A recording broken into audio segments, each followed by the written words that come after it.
Deus seja louvado por sua vida. Não tem frio e não tem chuva para quem confia em Deus, não é verdade? Logo que nos assentarmos, o pessoal que está de pé lá atrás, tem cadeiras sendo colocadas aqui na frente, nos corredores também, para vocês se acomodarem melhor. Capítulo 19 de Atos dos Apóstolos. Louvamos a Deus por essa cruzada anual das 21 semanas de Daniel. Lamentei profundamente, mesmo, não poder ter estado aqui no início, né, semana passada, com todos, inclusive o pastor Miranda, que esteve pregando, né? Tínhamos reunião do Conselho Nacional em São Paulo. Mas hoje eu vim de São Paulo correndo para... Não tem como ficar de fora disso. Vocês estão pensando que é só vocês, Também quero bênção. Mas, não esqueça de uma coisa. Me lembro ano passado, e nós pregamos as 21 noites sobre o Salmo 91. E já na segunda noite, eu tive que atropelar os versículos para pregar em cima de que ele dará ordem aos seus anjos a seu respeito, né? Para te livrar o teu pé de pisar em alguma pedra. Por quê? Porque começou a guerra, ou seja, a cruzada das 21 semanas, e começou a guerra na vida de muita gente, as dificuldades, as lutas, as resistências, e não está sendo diferente esse ano pelo que eu tenho ouvido. E eu só posso dizer uma coisa: glória a Deus.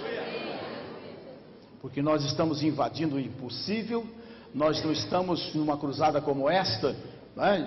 Isto, gente, da televisão aí, da internet, isto é uma noite de terça-feira, culto de oração, com frio, com chuva, e nós estamos todos aqui para a glória de Deus, né? Há um preço realmente a ser pago, e o preço é só esse: é persistir, é não desanimar, é não dar crédito para as coisinhas do outro lá fora, até porque, como pregamos aqui domingo, não temos que nos preocupar com o diabo, ele já está vencido. Nós temos que nos preocupar de estar bem com aquele que o venceu, que é aquele que está em nós e que é maior do que ele lá fora. Amém? Então, resista, não desista, muito pelo contrário, neste caso, seja obstinado, vou até o fim, custe o que custar. Sabe por quê? Por causa dessas coisas assim, ó. Eu deixei um dos testemunhos lá em cima na minha mesa agora, lamento. Mas terça-feira eu falo dele: olha, tomei a decisão de me tornar dizimista semana passada, e Deus já abriu as portas para mim, para um novo emprego, numa grande empresa. Vou ganhar o dobro do que eu ganhava. E comprei o carro já. Tudo nessa semana. Quer dizer, se para uns é luta, para outros já vem de caminhão a benção, né? Isso significa que a tua vai ser maior ainda. Outro aqui, ó. Eu, meu irmão e minha irmã começamos a participar das 21 semanas, e já nessa primeira semana Deus nos deu a resposta com a cura da nossa tia que tinha câncer, e hoje, graças a Deus, ela está curada com os exames de antes e de depois. O médico ficou sem resposta. É claro que ele ficou, mas a irmã não ficou sem resposta, porque ela buscou no Senhor a vitória. Então Deus tem uma maior para você. Quando vai chegar? Já chegou. É que a distância é que tem suas diferenças, não é? As provas é que são diferentes. Então fica firme, porque você não vai vencer. Com certeza você não vai vencer. Você já venceu. Amém? E eu quero ler um texto bem a propósito nessa noite. No capítulo 19 de Atos, a partir do verso 11, diz assim: e Deus, pelas mãos de Paulo, fazia maravilhas extraordinárias, de sorte que até os lenços e aventais se levavam do seu corpo aos enfermos, e as enfermidades fugiam deles, e os espíritos malignos saíam. E alguns dos exorcistas judeus ambulantes tentavam invocar o nome do Senhor Jesus sobre os que tinham espíritos malignos, dizendo: esconjuro-vos por Jesus a quem Paulo prega. Os que faziam isto eram 7 filhos de Seva, judeu, principal dos sacerdotes. Respondendo, porém, o espírito maligno disse: conheço a Jesus e bem sei quem é Paulo, mas vocês quem são? E saltando neles o homem que tinha o espírito maligno, e assenhoreando-se de 2, pôde mais do que eles, de tal maneira que nus e feridos fugiram daquela casa. Deus através do profeta Oséias, continua dizendo até hoje, porque essa palavra não volta atrás, não volta vazia, não deixa de se cumprir nada, não cai um jota ou um tio dela. Essa palavra não é de ontem, essa palavra é de hoje e para sempre. E nessa palavra Deus, usando Oséias, diz: o meu povo é destruído porque lhes falta conhecimento. Não é? Jesus disse: errais em não conhecer as Escrituras, nem o poder de Deus. Até porque quem só conhece as Escrituras se torna um legalista e acaba só procurando defeito na Bíblia. E quem só conhece o poder se torna um fanático, que muito pelo contrário de ganhar almas, acaba não apenas perdendo a sua, como afastando um monte de gente do seu lado, dentro da sua própria igreja, vamos assim dizer. Então, o importante é o que Jesus diz: conhecer as Escrituras e o poder de Deus, para que esta Escritura tenha poder na nossa vida e através da nossa vida. E o apóstolo Paulo, quando escreve aos Coríntios a sua primeira carta, ele fala que o Evangelho de Cristo não é meramente uma filosofia, não é simplesmente jogar palavras ou fazer jogo de palavras, mas o Evangelho de Cristo é, acima de tudo, demonstração do poder de Deus. Demonstração do poder de Deus. No verso 118, está escrito, aliás, no verso 18, está escrito assim: desvenda os meus olhos para que eu veja as maravilhas da tua lei. Uma bela mensagem, uma bela palavra, mas acima de tudo, uma poderosa oração que nós precisamos fazer.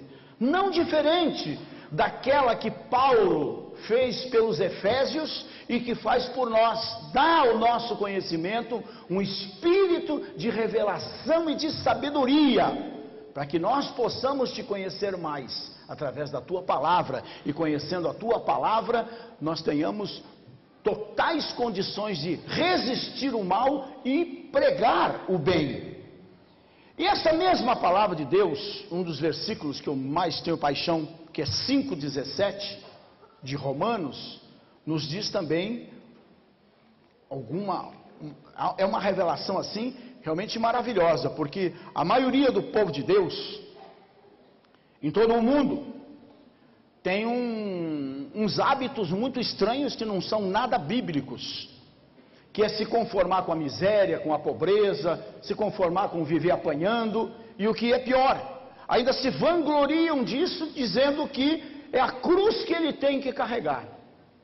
Tem alguns que insensatamente ainda dizem que é o espinho na carne que ele tem que suportar, e que se Paulo, o grande apóstolo, suportou um espinho, por que que eu não vou suportar? E dizem isso até com certo orgulho. A palavra de Deus diz que nesta dimensão de vida, começando lá por Isaías: se quiserdes e me ouvirdes, comereis o melhor dessa terra.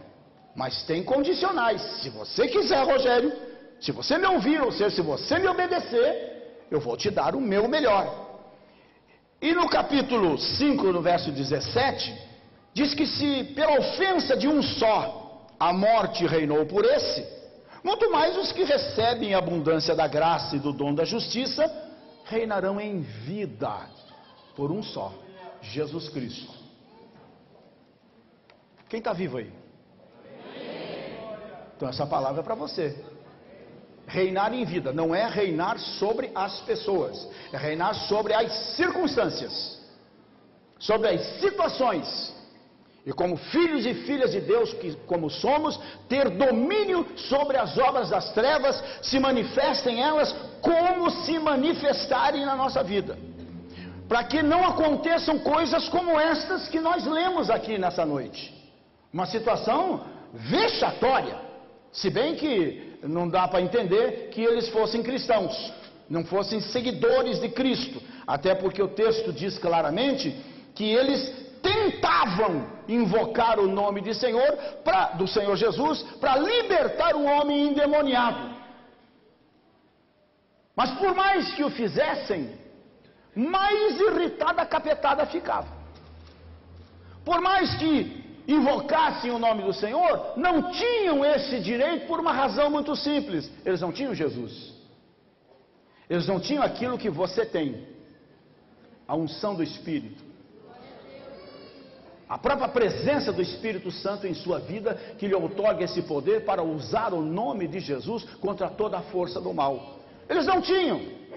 Eles ouviam até a palavra que Paulo pregava. Eles viam as coisas extraordinárias que Deus fazia através da vida de Paulo, mas não tinham intimidade com Jesus e conhecimento da palavra para colocar em prática aquilo que eles viam Paulo fazer. Eram ignorantes no que diz respeito à palavra de Deus. O resultado final, vocês viram ali. Já pensou? Apanharem de uma pessoa endemoniada, e uma pessoa endemoniada, vocês já viram muito disso, né? A gente está muito acostumado com isso. Eu me lembro, esses dias eu estava conversando com o pastor Ricardo lá de Londrina, e contando naquele tempo, o Rodrigo ainda era rapazinho, né, adolescente, e eu fui pregar numa igreja lá no Jardim Pisa, em Londrina, e uma senhora muito forte, manifestou-se uma legião de demônio naquela mulher lá, que assustou aquela igrejinha inteirinha, né? E aquele bicho bufava na minha frente, jogava o cabelo, aquela coisa arada toda. Você já pensou o vexame, eu sair pelado de lá e tudo machucado?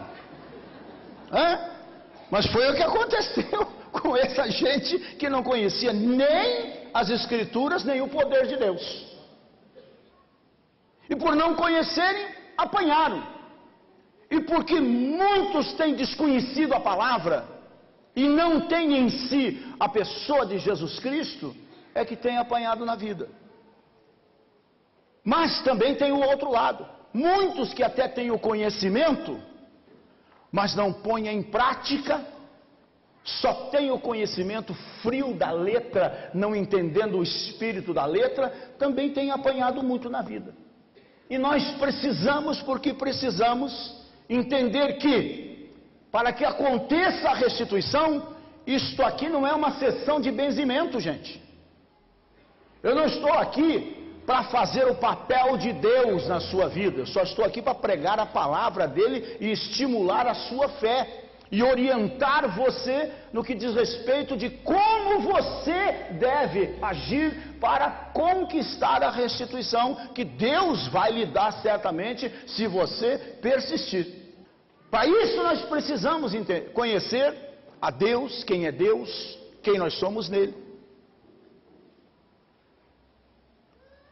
O texto que Deus diz, através do profeta Joel, restituir-vos-ei os anos que foram consumidos pelo gafanhoto.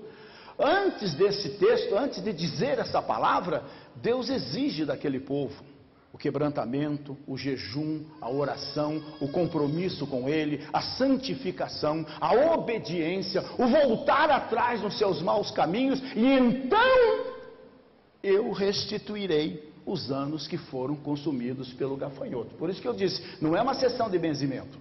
Isto aqui, nós estamos numa praça de guerra, igreja bonita e tudo mais, mas uma praça de guerra, guerra espiritual, na qual nós já sabemos quem é vencedor. Não sabemos. Nós sabemos quem é mais do que vencedor. Nós, o povo de Deus, mais do que vencedor em Jesus Cristo nosso Senhor. E mas ninguém mesmo pode viver uma vida cristã normal sem sabermos quem é Deus, sem sabermos quem nós somos em Jesus. Muita gente tem uma ideia mas muito errada de Deus, e nós precisamos aprender a discernir quem é o nosso Deus. Não acreditar mais nessas coisas que ainda estão muito apegadas a nós, que nós temos que ver para crer, quando na verdade bem-aventurados são aqueles que não viram, porém creram. Foi o que Jesus disse a Tomé. É exatamente o inverso. É viver pela fé, estimulados pela palavra de Deus, E então nós veremos coisas realmente extraordinárias acontecendo na nossa vida, e se você pode crer, através da sua própria vida. Milhares lá fora serão alcançados e transformados pelo poder de Deus. E você não tem que ser pastor para isso. Você só tem que ser o que você é, um filho, uma filha de Deus, uma testemunha viva de Jesus Cristo, uma carta de Deus para o mundo, escrita com amor, mas também com o sangue que foi derramado na cruz do Calvário. Para isso, gente, nós temos que formar uma imagem interior de nós próprios como sendo aquilo que Deus diz que nós somos, não o que dizem que nós somos.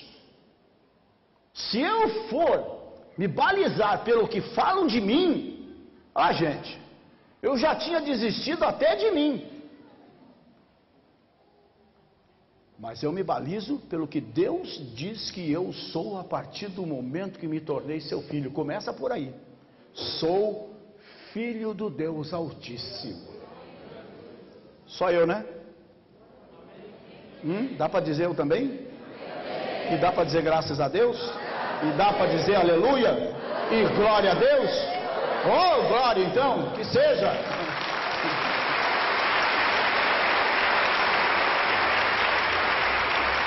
Olha, quando nós olhamos para aquela cena, para mim, dantesca, né? Porque um povo que se vê livre do Egito, da forma miraculosa que foram, com sinais, com prodígios, com maravilhas, com coisas extraordinariamente sobrenaturais acontecendo, que não dava margem a dúvida nenhuma da existência de um Deus à frente de todo aquele processo, como o povo hebreu teve. Uma promessa sustentada ao longo dos séculos, uma terra que manava leite e mel, e Deus que não engana ninguém, já tinha predito que aquela terra que ele daria era muito mais do que ele podia dizer àquele povo. Aquele povo não tinha noção, dentro daquele contexto em que viviam, do que era a terra que lhes estava reservada. Mas Deus dizia: vocês vão ter que fazer por quê? Tomarem posse dessa terra. Vocês têm que ter amor próprio, vocês têm que ter orgulho de si, enquanto nação. Então vocês não vão ganhar coisa de mão beijada. A terra, eu estou dizendo, é de vocês. Vocês vão encontrar resistência. Vocês vão encontrar um sujeito lá com 2 metros de altura, ou mais. Mas não se preocupem, eu já entreguei esse povo nas mãos de vocês. Em outras palavras, eu estarei com vocês em cada batalha até que se vença a guerra final. Eu quero que vocês se unam, que vocês sejam nação, que vocês tenham orgulho, amor próprio, e que vocês cultivem uma fé sobrenatural em mim. Por isso eu vou dar o privilégio de vocês lutarem no meu nome. Muito bonito. Só que quando Moisés enviou os 12 para espiarem a terra e montarem uma estratégia de como iam invadir e de como iam neutralizar a força do inimigo, ao entrarem na terra, o primeiro susto, de fato, o que Deus tinha dito, ele só tinha dito isso, porque a terra era muito melhor. Um dos grandes símbolos de Israel, como vocês conhecem, são 2 homens carregando numa verga, numa vara comprida, um cacho de uva imenso. Eu sempre brinco dizendo, imagina então o tamanho da melancia. Hein? Já pensou? Dava para tomar banho de melancia, só fazer um buraco e mergulhar. Provavelmente, né? Se fosse assim, ou como diz o pastor Jerônimo, uma vaca dava 200 litros de leite. Mas era assim, a bênção de Deus sempre é abundante. Estavam felizes quando viam os frutos da terra, mas de repente subiram uma montanha, começaram a sondar o povo da terra e viram que os homens lá não tinham 1,80 m, tinham 2,80 m. E então se acovardaram. Então a fé esmaeceu, a fé caiu, a fé enfraqueceu. porque eles se deixaram levar pela vista. E nós não vivemos por vista, nós vivemos por fé. Não a fé natural, não superstição, não crendice. Nós vivemos pela fé que é dom de Deus, essa fé sobrenatural que, segundo Hebreus 11:1, traz à realidade as coisas que não existem. Nós vivemos nessa fé. E este era o prazer de Deus nos seus filhos. Mas os seus filhos, 10 dos 12, voltaram infamando a terra. Voltaram dizendo coisas horríveis da terra e do próprio Deus. E só 2 homens puderam acreditar e ficar firme, como vocês conhecem, que foram Josué e Calebe. Ou seja, o diabo conseguiu convencer aqueles 10 que eles não poderiam entrar na terra, porque os homens que estavam lá eram muito mais fortes do que eles. Mas Josué e Calebe já estavam convencidos pelo Espírito do Senhor que o Senhor era poderoso para colocar todos aqueles gigantes no chão. E hoje, diante de todas as lutas, as corrupções, as incertezas, as ilegalidades, as barbaridades do mundo que são jogadas no nosso colo através da mídia, e se não, está acontecendo aí no nosso caminho todo dia, quando transitamos aqui por Curitiba ou qualquer lugar que a gente ande por aí, dá a impressão de que realmente nós não podemos mais nada. Estamos subjugados, estamos anestesiados, temos que simplesmente, como ratinhos assustados, ter que ficar à mercê do gato. E sempre escondido num buraquinho, sem viver a amplitude de vida que Deus quer dar para cada um dos seus filhos. O diabo conseguiu convencer os cristãos de que somos uns pobrezinhos, que nós somos uns coitadinhos, que temos que aguentar até o fim, até que Jesus venha nos buscar, temos que passar fome, temos que apanhar, temos que ser subjugados. Nós fomos criados nesse tipo de filosofia barata, que não leva a nada a não ser a morte e a miséria. Foi isso que Satanás usou com aqueles 10. Tanto é que quando eles chegaram a Moisés, eles deixaram claro que o diabo usou contra eles a psicologia do gafanhoto.